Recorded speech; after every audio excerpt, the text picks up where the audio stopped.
नमस्कार, DNP India में आपका स्वागत। मैं हूं आपके साथ राहुल चौधरी। आज चौधरी चरण सिंह जी की पुण्यतिथि है। इस मौके पर किसान घाट में हम इस समय मौजूद हैं और यहां पर हवन कार्यक्रम चौधरी साहब को श्रद्धांजलि देने के लिए यहां पर रखा गया था, जिसके उपरांत जो राष्ट्रीय लोकदल के समर्थक हैं, किसान कमेरा वर्ग के जो साथी हैं, वो यहां पर हमारे साथ में मौजूद हैं। इनसे बात करते हैं और जानते हैं कि आज के दिन को, जब चौधरी साहब की आज पुण्यतिथि है, किस तरह से ये देखते हैं और इन्हीं से बात करते हैं और जानते हैं कि इनके कैसे विचार हैं। जी भाई साहब, क्या नाम है आपका? मेरा नाम कृष्ण कुमार फोगाट है। मैं लोकतांत्रिक अध्यापक मंच का अध्यक्ष हूँ, दिल्ली का टीचर्स यूनियन में हूँ। तो सर, आप मुझे बताएं कि आज के दिन को आप किस तरह से देखते हैं? देखो, ये तो भारत रत्न भूतपूर्व प्रधानमंत्री चौधरी चरण सिंह जी की 37वीं पुण्यतिथि है। निश्चित रूप से किसान घाट पे अभी जैन जी से भी हमारी इस बारे में बात हुई। उन्होंने भी कहा कि प्रबुद्ध समाज है, शिक्षक समाज और बच्चे भी आपके संपर्क में रहते हैं। किसान घाट पे भी वैसे ही घूमने के लिए या चौधरी साहब की शिक्षाओं के लिए उन्होंने जो किसान कमेरे वर्ग के लिए जो काम किए उनको जाने, बच्चे यहाँ पे आए, टीचर्स यहाँ पे आए या समाज यहाँ पे आए, उनके बारे में जाने, सीख ले, प्रेरणा ले, अनुकरण करे, अनुसरण करे, अपने जीवन में धारे। बहुत अच्छा जीवन जी के गए हैं, सादगी से परिपूर्ण जीवन। और वो कहते थे कि देश की तरक्की का रास्ता खेत खलिहानों से निकलता है। तो कृषि प्रधान हमारा देश है। कृषकों की, किसानों की, कमेरों की जो चिंता करता है, उसकी चिंता समाज करे। तो ये जिम्मेदारी हमारी बनती है। जयंत जी भी अभी कह के गए हैं और हम भी इसी उद्देश्य को साधने के लिए यहाँ पे आते हैं कि उनकी बातों को आगे बढ़ाएं, उनकी शिक्षाओं को जन जन तक पहुँचाएं। जो जीवन वो जी के गए हैं उनके बारे में बताएं। चलिए ठीक है। देखिए, और भी लोग मौजूद हैं, इनसे बात करते हैं। जी मैम, आपका नाम क्या है? कृष्णा मीना। आप किस तरह से देखती हैं आज के दिन को, चौधरी चरण सिंह को याद करके क्या कहना चाहेंगे आप? देखिए, वो हमारे देश के भूतपूर्व प्रधानमंत्री थे, भारत रत्न हैं और कृषकों के लिए वो भगवान माने जाते हैं और हम उनको फॉलो करते हैं। हमारा देश जो नारा होता था हमारे देश का, जय जवान जय किसान, हम उसी को लेकर चल रहे हैं। आजकल की जो नई जनरेशन है, हम अध्यापक हैं, हमारा फ़र्ज़ बनता है कि हम अपने बच्चों को बताएं कि किस तरह से हमारे किसान भाई हमारे देश को उपजा रहे हैं और आगे बढ़ा रहे हैं। अगर अन्न नहीं होगा तो हम चलेंगे नहीं।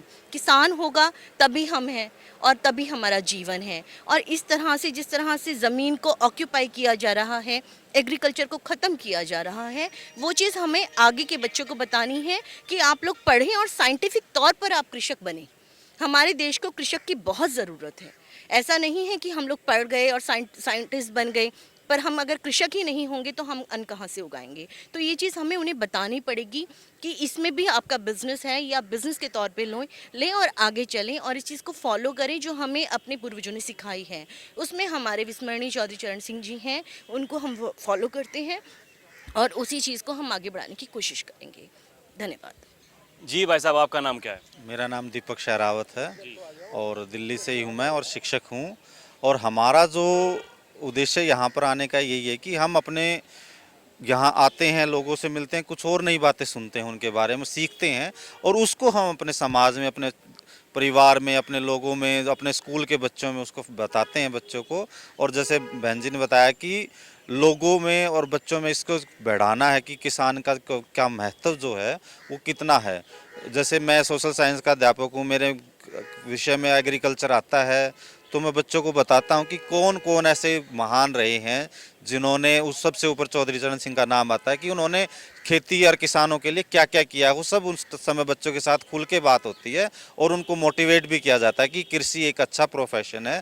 अगर आप उसको अच्छे तरीके से करोगे तो आपको उसमें काफ़ी फ़ायदा होगा और देश का भी उसमें फ़ायदा होगा। तो हम बच्चों को इन चीज़ों को फैलाने की पूरी कोशिश करते हैं एज ए शिक्षक इसमें।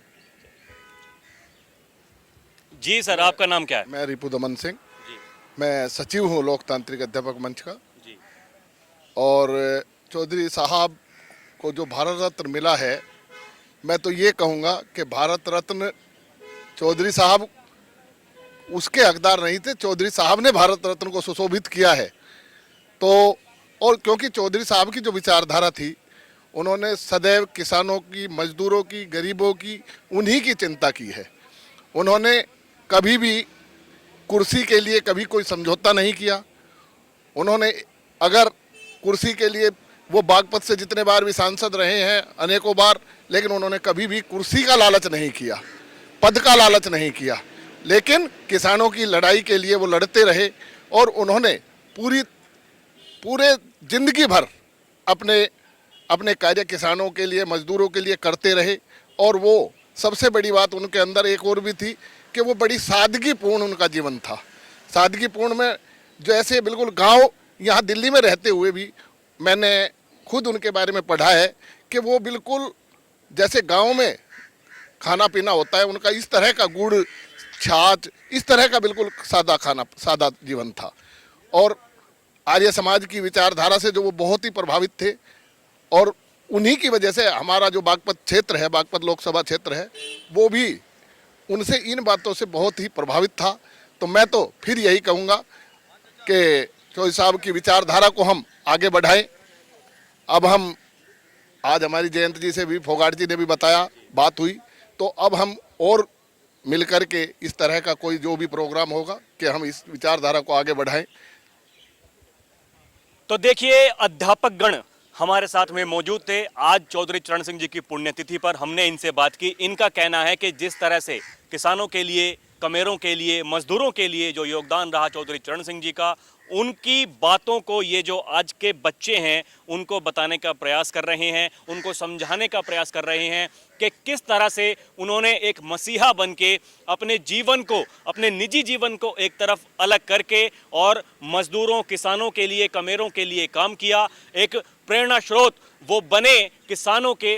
तो यही सब बातें इन्होंने बताई कि आज की जो युवा पीढ़ी है, जो बच्चे हैं, उनको वो समझाने का प्रयास कर रहे हैं। और जैसा कि इन्होंने बताया कि जो अभी राष्ट्रीय लोकदल के मुखिया हैं चौधरी जयंत सिंह, उनसे भी इन्होंने बात की और किस तरह से उनकी विचारधारा को आगे बढ़ाया जा सकता है, जो युवा पीढ़ी है उनके अंदर उन विचारों को लाया जा सकता है, उसी के अनुसार इन्होंने आज बात की। और पुण्यतिथि पर चौधरी चरण सिंह जी के इनका यही कहना है कि हर एक वर्ग को, हर एक, चाहे वो युवा पीढ़ी हो, चाहे बुजुर्ग हो, चाहे फिर किसी भी क्षेत्र में काम करने वाले लोग हों, उन्हें चौधरी चरण सिंह जी से प्रेरणा लेनी चाहिए और ये देखना चाहिए कि किस तरह से उन्होंने काम किया, जीवन में आगे बढ़े, प्रधानमंत्री तक बने। तो उन्हीं से प्रेरणा लेते हुए हर एक शख्स को अपनी जिंदगी में आगे बढ़ना चाहिए। तो अभी के लिए इतना ही। आप देखते रहें DNP इंडिया। खबरों का सिलसिला लगातार जारी है। कैमरा पर्सन पीरे के साथ मैं राहुल चौधरी। नमस्कार।